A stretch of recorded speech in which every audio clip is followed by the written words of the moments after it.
22 pellet. I think it's 15.89 grains. It's a Gammo pointed pellet, 22 caliber of course, over the factory supplied scoop, one load of black powder,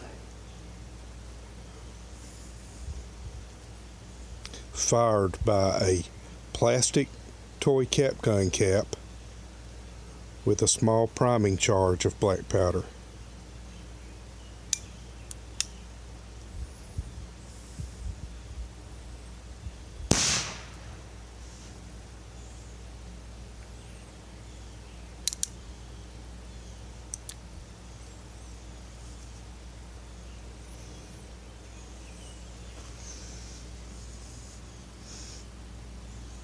It worked.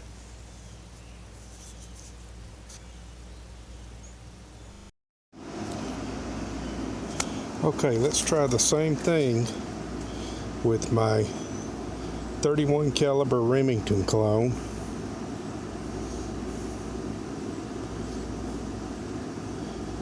A single double-aught buckshot over basically as much 3F as I could get in the chamber, and plastic toy cap gun cap with a primer charge of black powder. I think this is going to be a lot louder.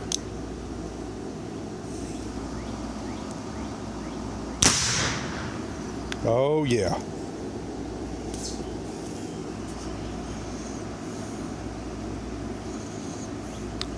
Worked perfectly. And that was way cheaper than a 22, even under normal pricing conditions.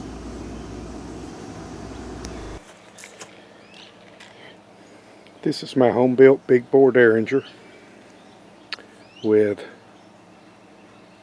a random but small charge of homemade black powder, a primer charge of black powder under the cap, and a plastic cap gun cap, and paper wadding over the black powder charge.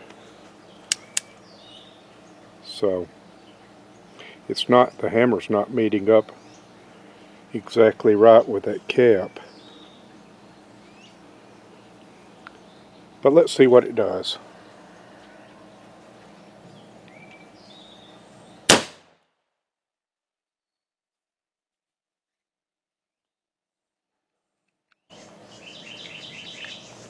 By the way, people talk about big bores, and they're usually talking about something like a 45. That's a big bore handgun.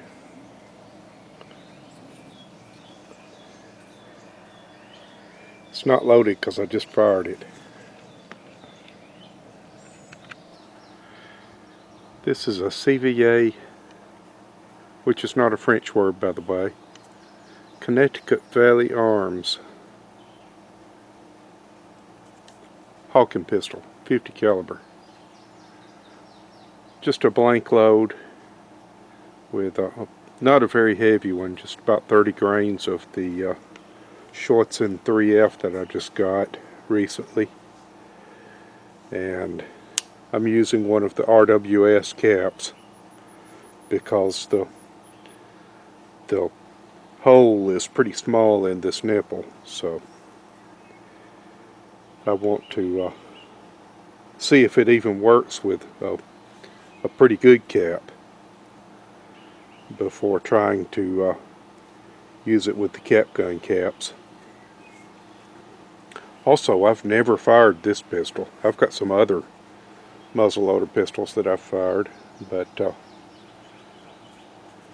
I don't think I've ever actually fired this one. Anyway, like I said, just a blank load. Oh, 4th of July week noisemaker. So let's see if it fires.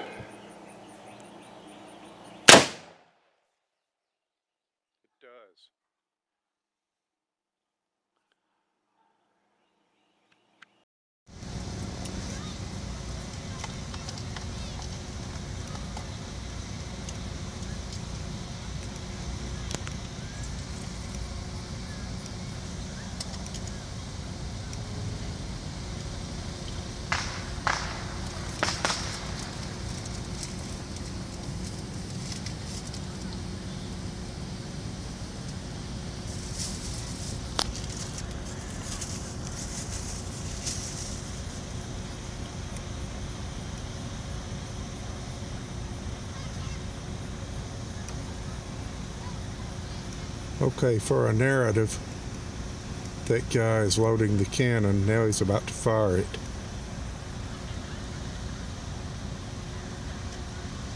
I just saw him tamping the charge, and now it looks like he's lighting it. And the truck's going to drive by in front of us just as he lights it. Oh, maybe not. Alright, here he goes.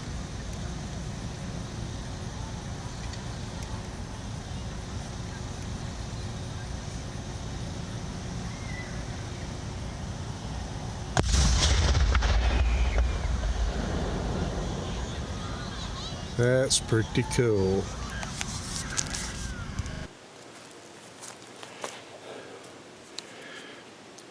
Patched 490 round ball over 40 grains of 3F, primed by plastic cap gun cap over a primer charge of black powder.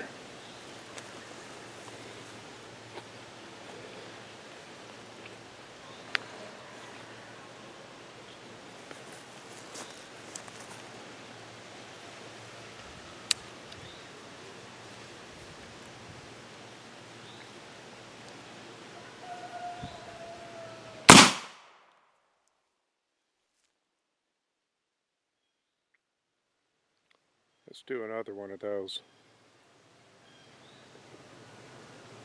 Actually, maybe I'll go for 60 grains on the next one. Okay, 60 grains this time.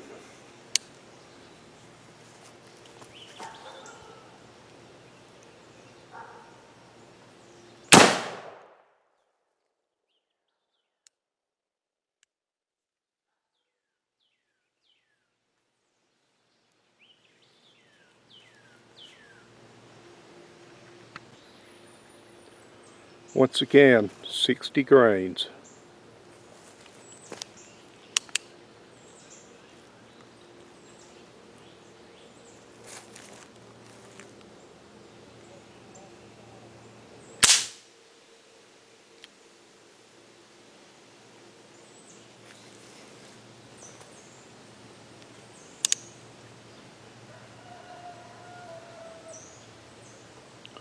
Well, that happens sometimes.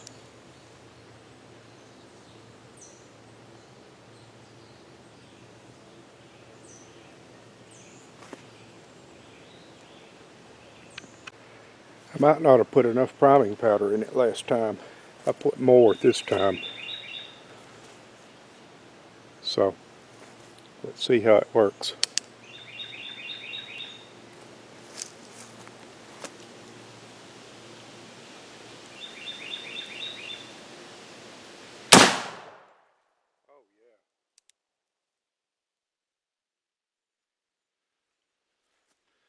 See, that's the way it should look.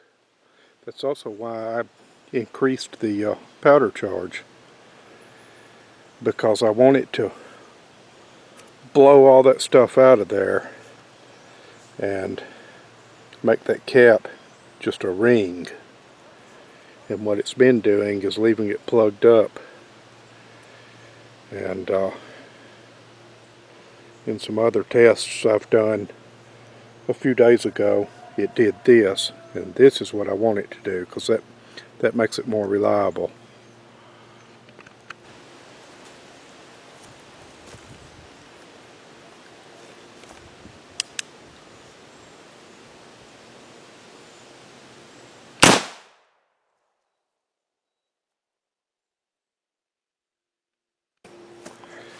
Alright, I just wanted to point out that I really like cap and ball revolvers, but I also really like single shot muzzle loaders. And I've fired some single shots out of some of my cap and ball revolvers using these plastic caps, but I haven't fully loaded the cylinder with them.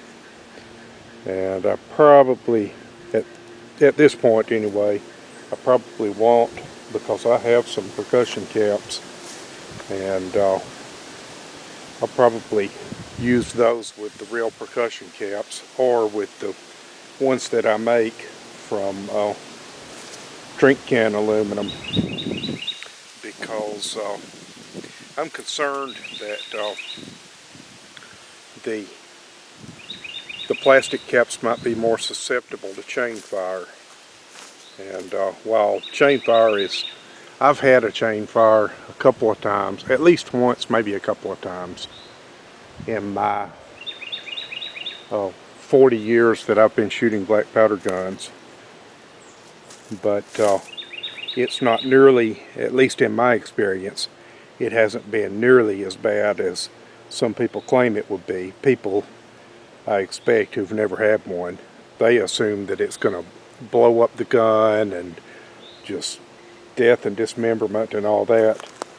And that's not the experience I've had with them, because usually if you get a chain fire, it's the adjacent chamber to the cylinder you're firing. It's one of the two adjacent chambers. And it's not the one that's 180 degrees apart, where that it would be firing directly into the frame. Now that could be catastrophic. I could see where it could be. But usually it's an adjacent chamber, so the ball might strike a glancing blow against the side of the frame, but it's not enough to really cause a problem in my experience.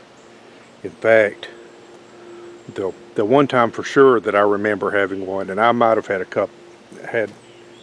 one other time, but the one time I remember for sure, I didn't even realize I'd had a chain fire until I continued shooting the revolver and saw that another chamber had been fired.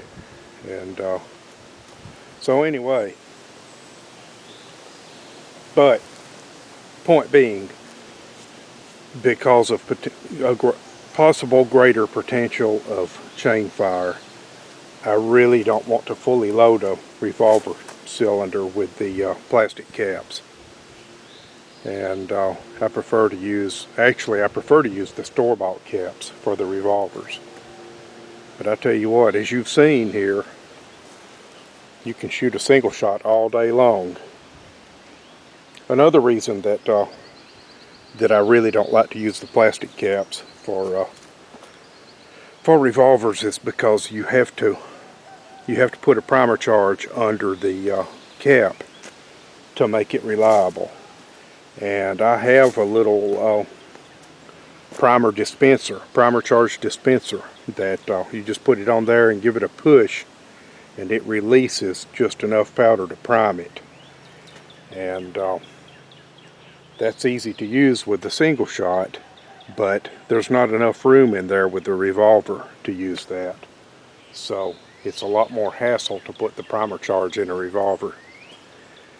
But anyway, like I said, I've been shooting single shot muzzle loaders for, I guess, over 40 years, and I still enjoy shooting them, and see no reason to quit now. Thanks for joining me.